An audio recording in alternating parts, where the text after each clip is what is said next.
Halo Sobat Memo, selamat pagi.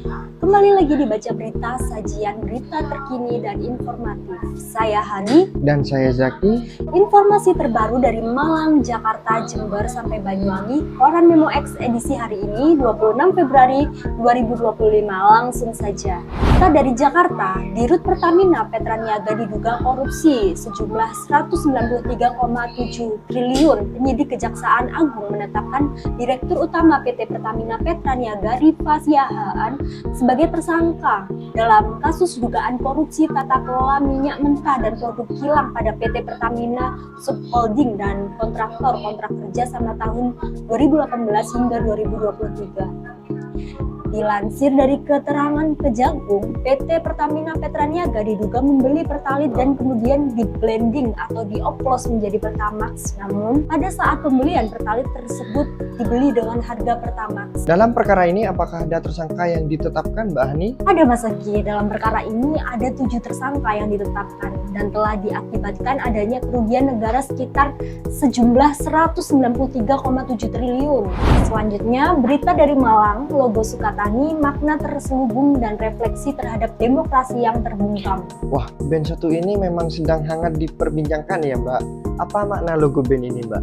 Benar sekali, Mas. Band Sukatani belakangan ini semakin dikenal di kancah musik Indonesia. Tidak hanya itu, terdapat pesan kuat melalui logo mereka yang unik. Logo band ini memiliki pengertian yang berbeda. Pertama, merujuk pada band itu sendiri, dan kedua, dalam bahasa Arab merujuk pada makna dua entitas membungkam saya. Di tengah hiruk-pikuk politis Indonesia saat ini, kita bisa melihat dua entitas yang mungkin dimaksud oleh Sukatani, yaitu polisi dan kedua tentu saja pemerintah itu sendiri yang dalam beberapa tahun terakhir telah mendapatkan sorotan tajam karena kebijakan yang dianggap membatasi kebebasan berekspresi. Jadi kalau boleh dibilang, band ini menunjukkan bahwa musik bisa menjadi lebih dari sekedar hiburan dan memberikan semangat bagi generasi muda untuk tidak takut berbicara dan menyuarakan kebenaran ya, Mbak Hani.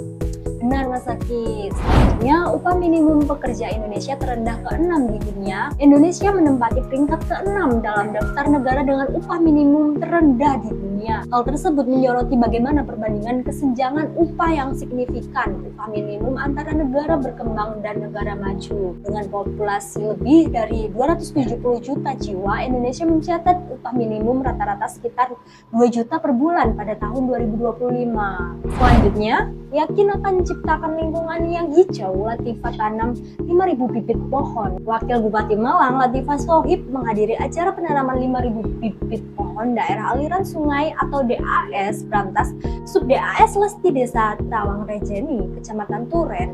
Wah, menarik sekali ya, Mbak. Apakah ada tujuan dari kegiatan ini ya, Mbak? Tentu saja, Mas Zaki. Wakil Bupati mengungkapkan kegiatan ini merupakan wujud nyata dari kepedulian kita terhadap kelestarian lingkungan, khususnya dalam menjaga keberlangsungan ekosistem di daerah aliran sungai yang menjadi sumber kehidupan bagi kita semua. Penanaman pohon ini bukan hanya sekedar kegiatan seremonial, tetapi juga merupakan investasi jangka panjang bagi lingkungan dan generasi mendatang. Selanjutnya, berita dari Pamekasan, Sobat Memo. Kembali nakodai Pamekasan, Kiai Holil dan tim sukses tersenyum lega. Setelah 2 bulan menjalani sengketa di Mahkamah Konstitusi gugatan Pilkada Pamekasan yang diajukan pasangan nomor 3 Muhammad Bakir Aminatullah dan Taufa Haji ditolak sepenuhnya. Menanggapi putusan tersebut, Bupati Pamekasan terpilih, Kiai Haji Khalilur Rahman, mengungkapkan rasa syukurnya atas kesempatan kembali memimpin Pamekasan. Wah, menarik sekali ya, Mbak Hani. Berita dari Malang hingga Pamekasan. Baik, Sobat Memo, selanjutnya ada berita dari Banyuwangi. Gandrung Sewu dan Banyuwangi Ethno Karnival kembali memasuk karisma event Nusantara Kemenpar. 2 event Banyuwangi Festival yakni Gandrung Sewu dan Banyuwangi Ethno Karnival atau yang disebut dengan BEC kembali masuk kalender event nasional Karisma Event Nusantara atau yang disebut dengan KEN 2025 versi Kementerian Pariwisata Kemenpar. Apa bisa dijelaskan, Mas Zaki? KEN itu apa ya? Tentu, Mbak Hani. KEN merupakan kompilasi event unggulan dari berbagai wilayah Indonesia yang telah dikurasi secara nasional. KEN tahun ini telah diluncurkan Kementerian Pariwisata RI melalui kanal YouTube KEN.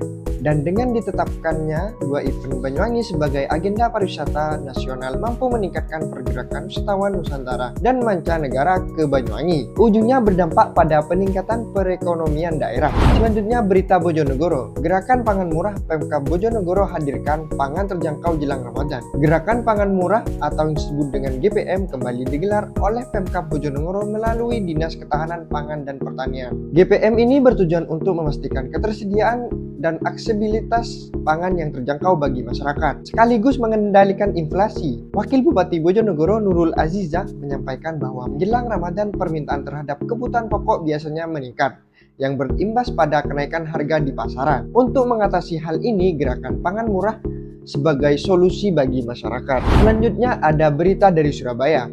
KAI Daob 8 Surabaya buka pemesanan KA tambahan Lebaran 2025. PT Kereta Api Indonesia Persero Daob 8 Surabaya secara resmi telah membuka pemesanan tiket KA tambahan Lebaran pada Minggu 23 Februari 2025. Hadirnya KA tambahan ini diharapkan dapat mengakomodir kebutuhan pelanggan untuk menikmati libur masa angkutan Lebaran 2025. Wah, hal ini sangat membantu pelanggan menjelang Lebaran nanti ya Mas Aki.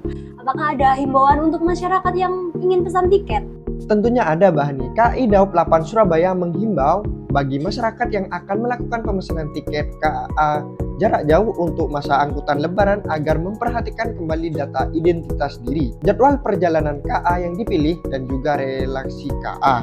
Selanjutnya ada Wali Kota Surabaya terapkan WFA untuk ASN, pengamat inovasi kepemimpinan masa depan. Terobosan Wali Kota Surabaya Eri Cahyadi mengizinkan jajaran ASN di lingkungan pemerintah Kota Surabaya untuk bekerja di mana saja atau work from anywhere, mendapat apresiasi dari pengamat kebijakan publik. WFA ini merujuk suatu pola model kerja di mana pegawai atau karyawan yang tidak terikat pada sebuah ruang kantor bekerja bisa dari mana saja, baik dari rumah atau bisa di tempat lain seperti kafe dan ruang publik umum. Menurut Andri Arianto, hal ini menunjukkan gaya kepemimpinan masa depan yang mencerminkan pandangan tentang bagaimana model kerja yang fleksibel dan berbasis teknologi dapat mengubah cara kita bekerja dan memimpin di masa depan. Selanjutnya ada berita dari Batu Sobat Memo. Diduga belum kantongi izin usaha toko modern di Jalan Pangsud Batu dipersoalkan Dewan. Keberadaan sebuah toko modern di Jalan Panglima Sudirman yang diduga belum mengantongi izin lengkap namun telah beroperasi selama beberapa bulan. Hal tersebut menjadi perhatian dari sorotan DPRD Kota Batu. Kepala Bidang Perizinan DPMTSP Kota Batu, Taucid Baswara, membenarkan bahwa toko FM tersebut baru mengantongi nomor induk berusaha atau disebut dengan NIB. Sementara perizinan lainnya masih dalam proses.